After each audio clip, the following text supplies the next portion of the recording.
En agosto de 1969, el destino unió a dos jóvenes músicos británicos que, aunque provenían de mundos distintos, estaban destinados a cambiar la historia del rock sinfónico de los años 70. Rick Davies, un tecladista apasionado por el blues y el jazz, había crecido en un entorno obrero, rodeado de limitaciones económicas y con la necesidad de abrirse camino a fuerza de perseverancia. Roger Hodgson, en cambio, provenía de una familia de clase media de Portsmouth y estaba más conectado con la tradición melódica del pop y el folk. Aquella diferencia de orígenes, lejos de alejarlos, se convertiría en una poderosa chispa creativa. La unión se dio gracias a un anuncio publicado por Davies en Melody Maker, en el que buscaba músicos para un nuevo proyecto.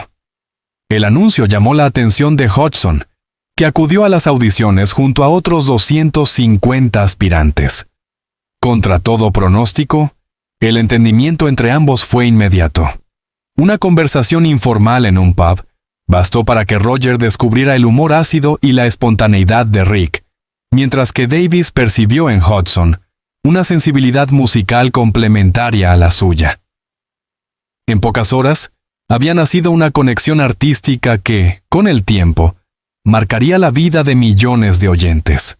El proyecto recibió un inesperado impulso económico de Stanley August Miesegaes, un millonario holandés conocido como Sam, quien creyó en la visión de Davies y ofreció financiar el inicio del grupo.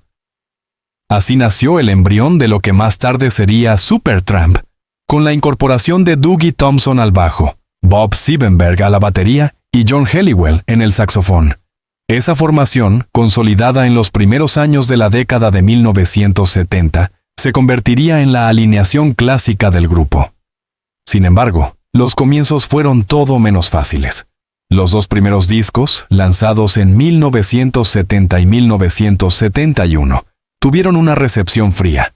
Las ventas apenas alcanzaron las 50,000 copias, un fracaso en términos comerciales. Para 1972, el propio Miesegaes decidió retirar su apoyo financiero, dejando a los músicos en una situación desesperada. Deudas acumuladas de más de $100,000 y un futuro incierto. Lejos de rendirse, la suerte volvió a sonreírles cuando A&M Records les ofreció una segunda oportunidad. La discográfica no solo financió una modesta asignación de supervivencia, sino que también alquiló una antigua granja en Somerset, Inglaterra, donde los integrantes y sus familias podían vivir juntos. Ese ambiente comunitario resultó ser una escuela de convivencia y creatividad. Entre desayunos compartidos, largas jornadas de ensayo en un granero convertido en estudio, y noches de discusiones musicales, comenzó a gestarse la identidad sonora de Supertramp. La dinámica entre Davies y Hodgson fue clave. Mientras Rick desarrollaba estructuras de piano impregnadas de blues y jazz, Roger aportaba letras introspectivas y melodías cargadas de emoción. No eran grandes amigos en lo personal, pero en lo musical parecían almas gemelas. Davies tocaba unas notas y Hodgson encontraba inmediatamente cómo darles forma con su guitarra o su inconfundible voz aguda. Esa química se convirtió en el cimiento de lo que vendría después. La gran recompensa llegó en 1974, con el lanzamiento de Crime of the Century, un álbum que no solo contenía la inolvidable Dreamer, sino también una atmósfera conceptual que conquistó a crítica y público. Era el inicio del ascenso meteórico de una banda que pasaría de la precariedad económica a vender millones de discos en todo el mundo. No obstante, en ese mismo momento en que la gloria parecía asegurada, comenzó a gestarse una herida que con los años se transformaría en una grieta insalvable: el acuerdo de regalías. La banda firmó un contrato que otorgaba a Davies y Hodgson el 27% de los beneficios como principales compositores, mientras que el resto del grupo y su manager recibían un 11,5% cada uno. Para algunos, como Bob Siebenberg, aquel pacto estaba pensado para durar toda la vida. Para Hodgson, en cambio, solo era un arreglo temporal mientras superaban las dificultades financieras. Esa diferencia de interpretación se convertiría, décadas después, en una bomba de tiempo. Así, entre ideales contrapuestos, dificultades económicas y un entusiasmo compartido por la música, la historia de Roger Hodgson y Rick Davies comenzaba a escribirse. Lo que parecía una hermandad musical destinada a perdurar, con el tiempo revelaría una cara mucho más amarga. La de las tensiones ocultas que acabarían separando a dos hombres capaces de crear juntos himnos inmortales. A finales de los años 70, Supertramp se encontraba en un punto de inflexión. Tras los logros de Crime of the Century, 1974, Crisis, What Crisis, 1975, y Even in the Quietest Moments, 1977. La banda había ganado notoriedad internacional, pero todavía no alcanzaba la cima de la popularidad mundial. Todo eso cambiaría con un álbum que se convertiría en un verdadero fenómeno cultural. Breakfast in America, 1979. La decisión de mudarse a Los Ángeles para grabar el disco fue estratégica. Allí encontraron un lugar peculiar, el Village Recorder Studio B, instalado en un antiguo templo masónico que ofrecía una acústica excepcional y la tecnología más avanzada de la época. El espacio se convirtió en una especie de laboratorio sonoro, donde el perfeccionismo de los músicos se puso a prueba. El proceso creativo se dividió en dos fases. Primero, grabaron las bases en conjunto, intentando capturar la química única que se producía cuando los cinco tocaban en vivo. Esta etapa duró unas 4 semanas. Después vino la parte más exigente, 7 meses de grabaciones minuciosas, en las que capa tras capa de instrumentos y voces fueron añadidos hasta lograr la perfección. El horario era casi militar. De 2 de la tarde a 11 de la noche, de lunes a viernes, durante meses enteros. Ese esfuerzo dio frutos extraordinarios. Breakfast in America se convirtió en un álbum icónico con canciones como The Logical Song, Goodbye Stranger, Take the Long Way Home y, por supuesto, la pista que le daba nombre al disco. El éxito fue arrollador. Más de 20 millones de copias vendidas en todo el mundo y más de $100 millones en ganancias. De la noche a la mañana, Supertramp pasó de ser una banda respetada a un fenómeno de masas. Pero aquel triunfo escondía un precio muy alto. El perfeccionismo de Roger Hodgson lo llevó al límite. Se aisló tanto en el proceso de grabación, que llegó a instalarse en una caravana aparcada frente al estudio, viviendo casi exclusivamente para la música. Esa separación física se convirtió en un reflejo de la distancia emocional que empezaba a crecer entre él y Rick Davies, mientras Roger se consumía en la búsqueda de un sonido impecable. Rick mantenía un perfil más pragmático y distante, preocupado por la organización y las giras. La vida en California también alteró la dinámica del grupo. Cada miembro comenzó a comprar casas en distintas zonas del estado, alejándose de la convivencia comunitaria que habían experimentado en la granja de Somerset. John Helliwell, por ejemplo, adquirió una lujosa residencia en Topanga Canyon, lo que simbolizaba cómo el éxito había transformado radicalmente sus estilos de vida. Ya no eran un colectivo unido por la necesidad, sino 5 hombres adinerados con vidas independientes. La tensión se intensificó durante la gira mundial de 1979 a 1980, que se convirtió en un despliegue gigantesco. 52 toneladas de equipo, 10 millas de cableado y más de $5 millones en infraestructura. La organización parecía la de un ejército, con decenas de técnicos y asistentes, trabajando para que cada concierto fuera impecable. Y lo fue, noche tras noche. Los estadios se llenaban de fans que disfrutaban de espectáculos técnicamente perfectos. Sin embargo, detrás del telón, la historia era muy distinta. Roger Hodgson viajaba en una caravana junto a su pareja, evitando compartir vuelos y traslados con el resto del grupo. Rick Davies, por su parte, imponía reglas estrictas, como la prohibición del consumo de sustancias en su presencia, lo cual muchos interpretaron como un ataque directo a Hodgson. Dougie Thompson, resumió el ambiente al afirmar que la gira había deteriorado la relación del grupo tanto en lo personal como en lo musical. Lo paradójico era que, mientras los fans veían a una banda en la cúspide, los músicos apenas se soportaban fuera del escenario. La complicidad creativa entre Davis y Hodgson seguía funcionando en las 2 horas de concierto, pero se desmoronaba en la vida real. Para Roger, cada actuación se transformaba en una rutina desprovista de pasión. Sentía que estaban atrapados en una maquinaria empresarial que había devorado el espíritu artístico que los unió en sus inicios. El éxito de Breakfast in America no solo incrementó las tensiones emocionales, sino también las financieras.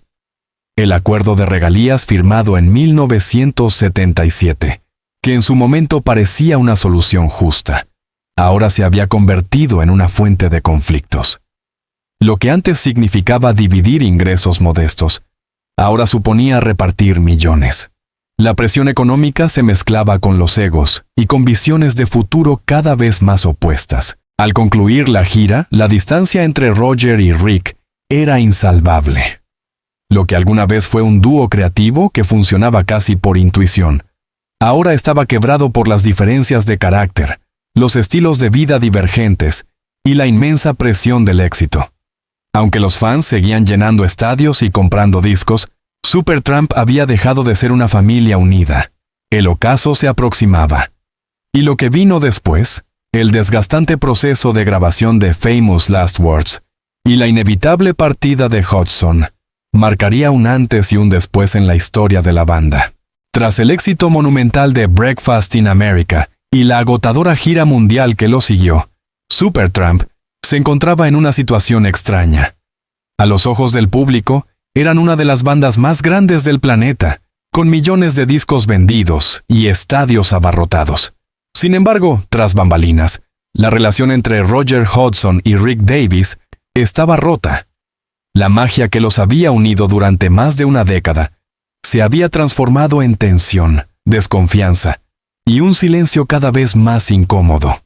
En 1981, el grupo entró nuevamente a los estudios para trabajar en lo que sería su próximo álbum, Famous Last Words. El título, elegido casi de manera irónica, terminaría convirtiéndose en un presagio del final de una era. Lo que en otras épocas había sido un proceso creativo dinámico y fluido, se convirtió en un suplicio interminable. Las sesiones se extendieron durante 16 meses, con pausas, retrasos y discusiones constantes. La distancia entre Hodgson y Davis ya no era solo emocional, sino también geográfica. Rick había instalado su propio estudio en Encino, California, mientras que Roger se refugiaba en Nevada City, a más de 400 kilómetros de distancia. El simple hecho de coordinar reuniones para grabar se volvió una tarea titánica. Ya no existía la complicidad de los tiempos en Somerset, cuando se entendían con una mirada. Ahora cada decisión parecía un pulso entre dos líderes con visiones irreconciliables. Hodgson confesó años después que fue el disco más frustrante de su carrera. Todo parecía forzado, lento y sin rumbo. Los mejores temas quedaban inconclusos y el entusiasmo, tanto en la banda como en el propio Roger, se desvanecía. Mientras tanto, Rick Davis trataba de mantener el control de la situación, pero sus diferencias artísticas con Hodgson eran abismales. Rick apostaba por composiciones más oscuras y ligadas al jazz, mientras que Roger seguía defendiendo melodías pop y letras introspectivas que conectaban con un público masivo.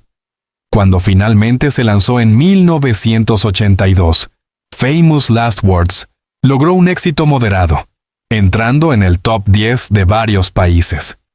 Sin embargo, la atmósfera era completamente distinta a la de sus discos anteriores. Aunque el público recibió con entusiasmo temas como It's Raining Again, para muchos críticos se notaba la falta de cohesión y frescura. La gira mundial que siguió confirmó lo que ya era evidente. Supertramp estaba llegando al final de su etapa dorada. En medio de todo este desgaste, Roger Hodgson tomó una decisión trascendental. En 1983, anunció oficialmente que dejaría la banda. Su motivación no era únicamente el enfrentamiento con Rick Davies. Después de años de giras interminables, estudios de grabación y presión mediática, Hodgson anhelaba una vida más tranquila y, sobre todo, más cercana a su familia. Tenía 2 hijos pequeños y deseaba ser un padre presente, algo imposible dentro de la maquinaria en que se había convertido Supertramp. Antes de marcharse, Hodgson hizo un trato con Davies que, con el tiempo, se transformaría en uno de sus mayores arrepentimientos. Le cedió a Rick el derecho de continuar usando el nombre Supertramp, mientras que él conservaría la autoría y control sobre las canciones que había escrito. En aquel momento, parecía un acuerdo lógico y amistoso. Hodgson seguiría interpretando sus temas como solista, y Davies podría mantener viva la marca de la banda. Lo que Hodgson no imaginaba era que ese pacto informal, sellado más con un apretón de manos que con documentos legales sólidos, se convertiría en el epicentro de conflictos futuros. Durante algunos años, Davies respetó el acuerdo, pero con el tiempo, comenzó a incluir canciones de Hodgson en los conciertos de Supertramp, algo que Roger interpretó como una traición y una violación directa de lo acordado. El último concierto con la formación clásica de Supertramp fue un momento agridulce. Sobre el escenario, la química musical todavía funcionaba, y los fans deliraban con cada acorde. Sin embargo, entre bambalinas todos sabían que aquella era la despedida de Hodgson. El público, ajeno a las tensiones internas, celebraba con entusiasmo lo que en realidad era el final de una época irrepetible. Tras la separación, Roger se trasladó a Nevada City, en el norte de California, buscando un estilo de vida más sereno, conectado con la naturaleza y con sus valores espirituales. Mientras tanto, Rick Davies mantuvo viva la marca Supertramp junto a John Helliwell, Dougie Thompson y Bob Siebenberg. La banda continuó, pero ya no era lo mismo. Faltaba la voz y el estilo de Hodgson, el alma detrás de la mayoría de sus grandes éxitos. La partida de Roger no solo marcó un quiebre artístico, sino también emocional. Lo que había empezado en 1969 como una amistad improbable entre 2 jóvenes soñadores, había terminado en desencuentros, malentendidos y un adiós lleno de reproches velados. Para los fans, quedaba el consuelo de una discografía que había definido una generación. Para Roger y Rick, en cambio, quedaba la certeza de que aquel vínculo creativo nunca volvería a ser el mismo. Cuando Roger Hodgson dejó Supertramp en 1983, muchos pensaron que desaparecería del mapa musical.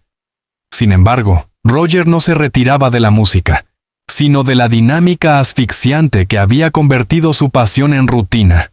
Buscaba recuperar el control de su vida y dedicarse a lo que más le importaba, su familia, sus hijos pequeños y una forma de vida más acorde con sus valores. Instalado en Nevada City, California, rodeado de montañas y naturaleza, Hodgson encontró un refugio ideal para reinventarse. Allí comenzó a componer lo que sería su primer álbum en solitario, In the Eye of the Storm, 1984. El disco sorprendió a críticos y fanáticos, vendiendo más de 2 millones de copias y consolidándose como el trabajo más exitoso de su carrera en solitario. Canciones como Had a Dream, Sleeping with the Enemy y Give Me Love, Give Me Life demostraban que el talento creativo de Hodgson seguía intacto, incluso sin la marca Supertramp. A diferencia de Rick Davies, más pragmático y centrado en mantener la maquinaria de la banda en funcionamiento, Hodgson abrazó una vida guiada por la espiritualidad. Adoptó la meditación, el vegetarianismo y prácticas de bienestar que lo alejaban aún más de sus antiguos compañeros. Su música reflejaba ese cambio. Letras introspectivas, cargadas de búsqueda personal, esperanza y reflexión. No obstante, la transición no estuvo libre de obstáculos. En los años siguientes, Hodgson sufrió un grave accidente doméstico que le provocó una fractura en ambas muñecas, lo que lo obligó a pausar su carrera durante varios años. Ese paréntesis, que podría haber significado el final para otro artista, se transformó en una etapa de introspección y de fortalecimiento familiar. Mientras tanto, Rick Davies continuaba girando con Supertramp, cada vez más identificado como el dueño de la banda. Aunque en un principio había respetado el acuerdo verbal con Hodgson de no interpretar sus canciones, con el tiempo comenzó a incluir en los conciertos clásicos como The Logical Song, Give a Little Bit y Dreamer. Para Roger, aquello fue una afrenta personal. Sentía que Rick se estaba apropiando de las composiciones que él había creado desde su alma, canciones que además definían el sonido de Supertramp para millones de oyentes. El conflicto se agudizó a partir de los años 90. En 1993, cuando parecía que podía haber una reconciliación, ambos se reunieron brevemente en una cena en honor a Jerry Moss, cofundador de A&M Records. Incluso grabaron demos de 2 canciones juntos, You Win, I Lose y The Light. Sin embargo, las disputas por la gestión y la dirección artística impidieron que aquel reencuentro prosperara.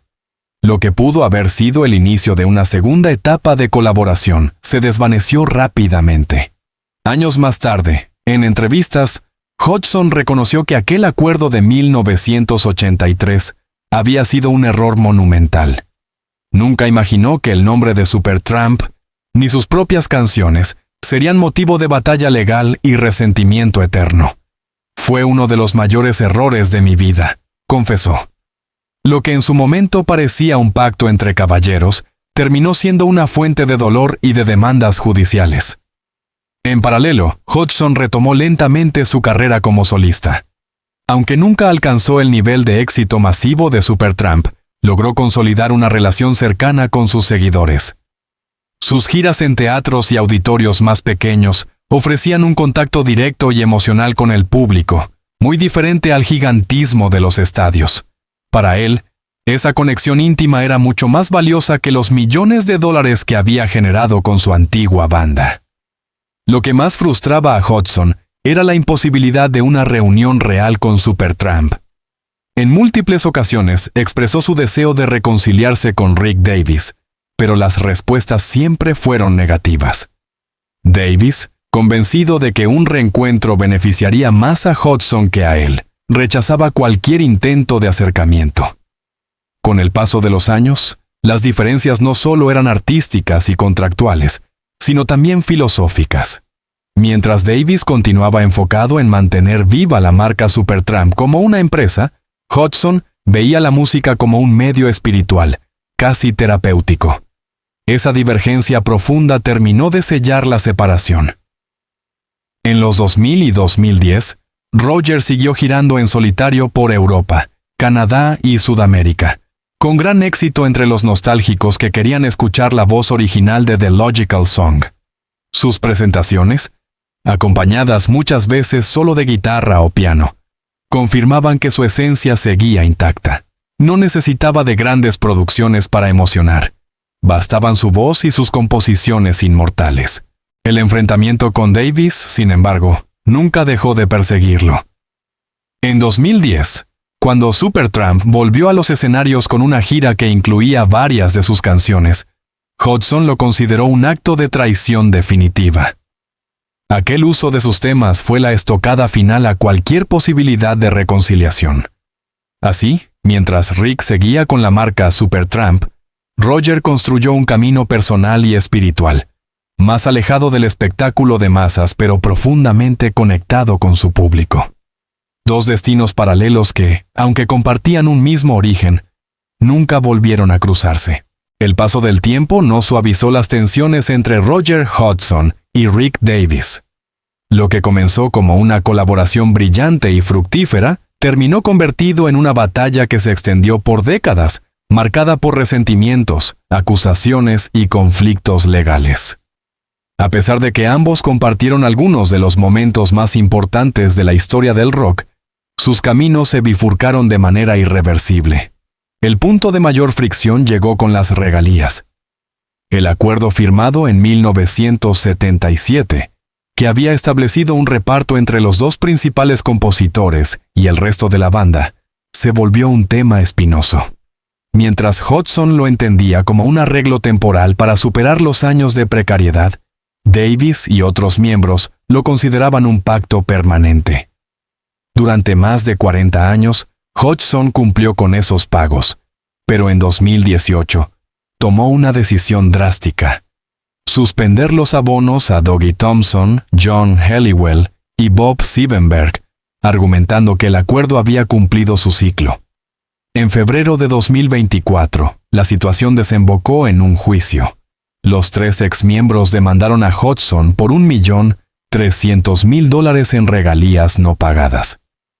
El proceso fue seguido con atención por los medios musicales, que veían en él la confirmación de que Supertramp ya no era un grupo, sino un campo de batalla legal. La resolución fue sorprendentemente rápida. El jurado tardó menos de 1 hora en fallar a favor de Hodgson, considerando que 4 décadas eran un tiempo más que suficiente para que aquel acuerdo hubiera caducado. Sin embargo, los demandantes no se dieron por vencidos e iniciaron una apelación, prolongando la herida abierta. Mientras los tribunales se convertían en el escenario de los últimos capítulos de su historia compartida, la vida personal de Rick Davies se vio golpeada por la enfermedad. En 2015, reveló que padecía mieloma múltiple, un cáncer agresivo que obligó a cancelar la gira europea de Supertramp. La noticia impactó a los fans y puso de manifiesto la fragilidad del tiempo. Aunque muchos pensaron que aquel golpe podía propiciar un acercamiento con Hodgson, la reconciliación nunca llegó. La enfermedad no logró borrar décadas de desconfianza y orgullo herido. Para Hodgson, la frustración era evidente. En varias entrevistas confesó que habría estado dispuesto a dejar atrás las diferencias y reencontrarse con Davies, aunque fuera por última vez, en un escenario.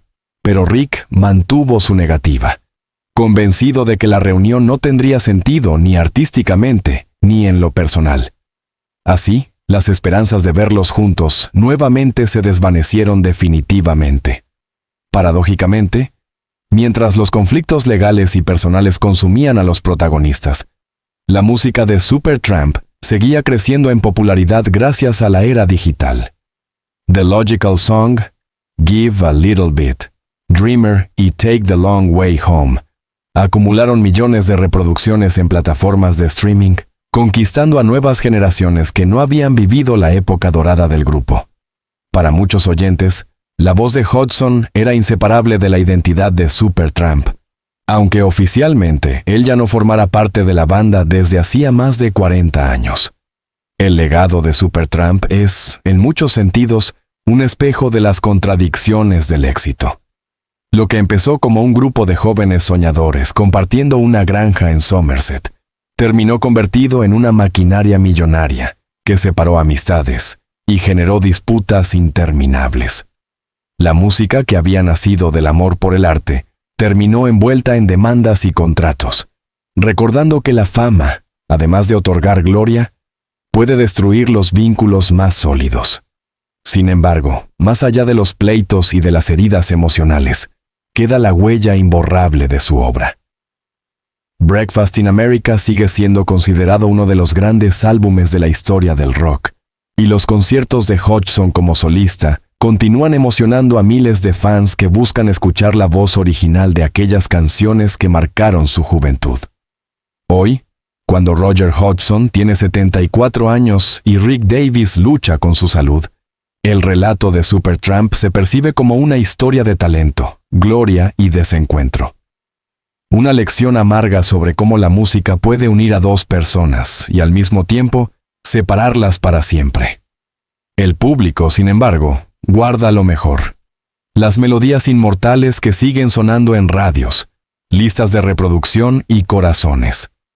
La verdadera esencia de Supertramp no se mide en contratos ni en disputas legales, sino en la emoción que aún despierta en cada acorde.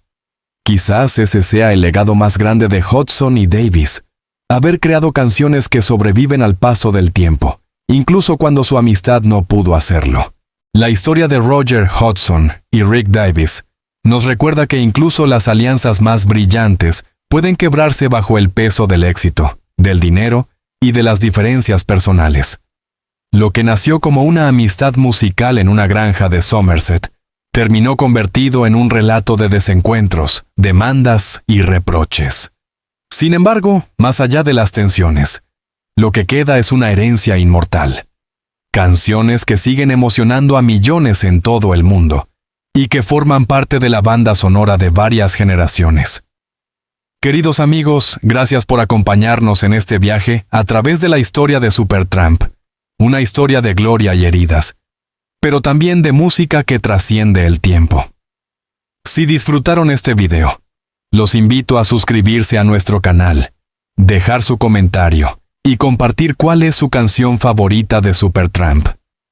Su apoyo es fundamental para seguir trayéndoles historias únicas del mundo de la música. No se pierdan nuestros próximos videos llenos de revelaciones y emociones.